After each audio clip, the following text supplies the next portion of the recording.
توی این ویدیو قرار راجع به دو موضوع صحبت کنم. یک، چه اتفاقایی میفته که ما راجع به هر چیزی افکار منفی داریم و چطوری باید اصلاحش کنیم. و دو، چطوری خودمون رو از انرژی منفی خالی کنیم. درود به همه شما عزیزان، من امیر تنتا هستم و توی این چنل راجع به توسعه فردی و لول آپ شدن صحبت میکنم. و اگر هم الان دارین این ویدیو رو میبینید حتما دنبال همچین چیزی هستید و خوشحال میشم که چنل بنده رو سابسکرایب کنید تا کامیونیتی بزرگتری داشته باشیم. مغز پیچیده تر از خیلی چیزایی که ما فکرشو میکنیم و من نمیخوام خیلی وارد جزئیاتش بشم چون معلم زیست نیستم که بخوام این کارو کنم، ولی میخوام این مقدمه کوتاهی بگم.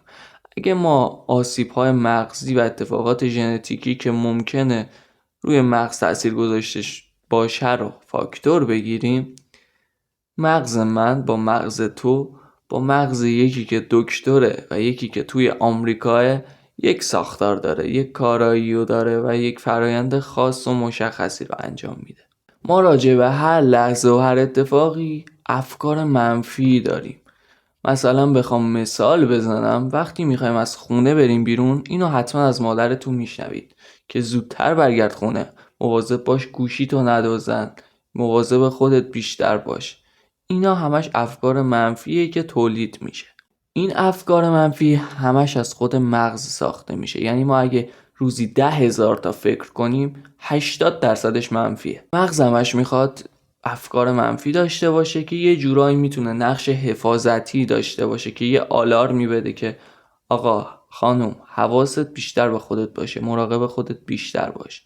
و اگر این افکار منفی بیش از اندازه بشه، استرس و اضطرابتو میبره بالا، شاید باعث افسردگی و یا خود کمبینی بشه. بخوام مغز رو به ساده ترین شکل توضیح بدم، یک ورودیایی رو میگیره، اونا رو پردازش میکنه و خروجیایی رو میده.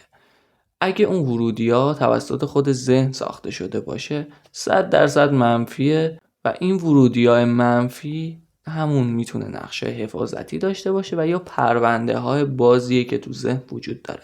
اون پرونده های باز چیان؟ همون اتفاقاتی که تو ذهن ما ثبت شدن. تو ذهن ما چه زمانی ثبت میشن؟ از 4 سالگی به بعد، چون هیچ افرادی رو نمیتونی ببینین که دوران نوزادیش وقتی تو گهواره بود خالش داشت تکونش میداد و یادش باشه. اکثر اتفاقات از 4 سالگی به بعد توی ذهن ما ثبت میشه. اگه ورودیات توسط خود مغز باشه، پس یه جورایی باید بگیم که مغز حاکم بر این بدن ما شده. اگه اون ورودیایی که مغز به خودش میده همینطوری ادامه داشته باشه، در آینده که ما پیر بشیم به یک پیر خرفت تبدیل میشیم. این خرفت منظور بدی نداره، ما دو نوع پیر داریم، یا خردمنده یا خرفت. زمانی پیر خرفت میشه که مغز حاکم بر بدن شده و اگه ببینید پیرمرد خرفت و همش حرف خودشونه. ما باید بتونیم اون ورودی هایی که مغز خودش داره میده رو دستکاری کنیم، یعنی خودمون ورودی بدیم. حالا فکر کنم چراغتون داره کم کم روشن میشه. حالا بریم سراغ دستکاری کردن ورودی‌ها. اگه ما فردا یک امتحانی داشته باشیم و خیلی هم خوب خونده باشیم، ورودی که ما باید بدیم اینه که من امتحان رو به درستی خوندم، همه جزوه رو کامل خوندم و باید فردا بهترین نمره رو کسب کنم. اما اگه ما این ورودی رو به مغز ندیم، خب ورودی که مغز قراره بده چیه؟ آره، تو درستو خوندی ولی این صفحه رو یادته؟ نکنه فردا کم بشی، نکنه فردا امتحانتو خراب کنی. دیدی؟ این اتفاقا رو هممون تجربه کردیم. وقتی منم به این نتیجه رسیدم، راستشو بخواین پشمام ریخت. پس چیزی که فهمیدیم اینه که ما باید ورودی بدیم به مغز. اگر مغز خودش بخواد هی ورودی بده، هی افکار منفی و در نتیجه باعث از بین رفتن خودمون، تبدیل شدن به یه پیر خرفت، ایناست که خیلی بده. حالا میریم سراغ انرژی منفی. انرژی منفی یک داستان دیگه ای داره. ما دور و برمون پر از انرژیه که هر روز دریافتش میکنیم که ممکنه اون انرژی منفی باشه یا مثبت، که بیشتر اوقات منفیه. حالا اون انرژی منفی از کجا میاد؟ مثلا ما وارد یک مکانی میشیم که حس خوبی ازش نمیگیریم، یا سابکاری دارید که همش غر میزنه، چرت و پرت میگه و رو مختون میره، یا یکی بهتون توهین میکنه، یا گوشت بیش از حد میخورین، همه اینا دارای انرژی منفیه که شما وارد بدنتون میکنید. حالا بخوام اثباتش کنم، علائمی داره که علائم اونو الان با هم بررسی میکنیم. علائمش میتونه خستگی زیاد، سردرد، بی‌حوصلگی یا تداخل توی اون ورودی هایی که توی ذهن میاد، اون که اول ویدیو صحبت کردم باشه. حالا میریم سراغ راه های تخلیه انرژی منفی که ممکنه برای بعضیا خنده‌دار باشه و مسخره کنن، ولی به من اعتماد کن، این یک بار رو به من اعتماد کن جواب میگیری. اگه نگرفتی بیا فوش بنویس تو کامنت ها. یک، مدیتیشن. منظورم از مدیتیشن این نیست که مثل این ویدیوهایی که میبینی اینطوری بیاین، نه، این کارا رو نمیخوای انجام بدی. تو روزی 10 دقیقه 15 دقیقه میری یه جای خلوت تو اتاقت، یه گوشه میشینی، حالا یه دوست داشتی اون لابلا آهنگم پلی میکنی، ریز آهنگ ملایم، نه که رپ بذاری دوبس دوبس، نه، میخوای مدیتیشن کنی، باید آرامش بیش از حدی به خودت وارد کنی، باید فضا کاملا آرام باشه.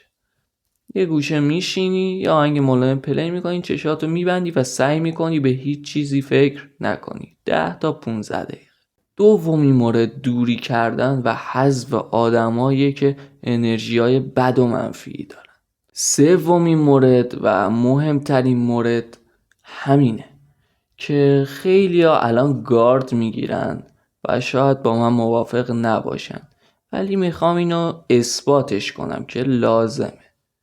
شما شده به یک یخچالی دست بزنید و شما رو برق بگیره. دلیل این اتفاق چیه؟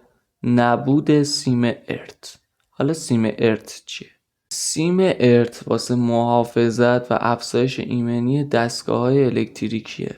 وقتی ما میخوایم با دستگاه الکتریک کار کنیم باید یه محافظی داشته باشه.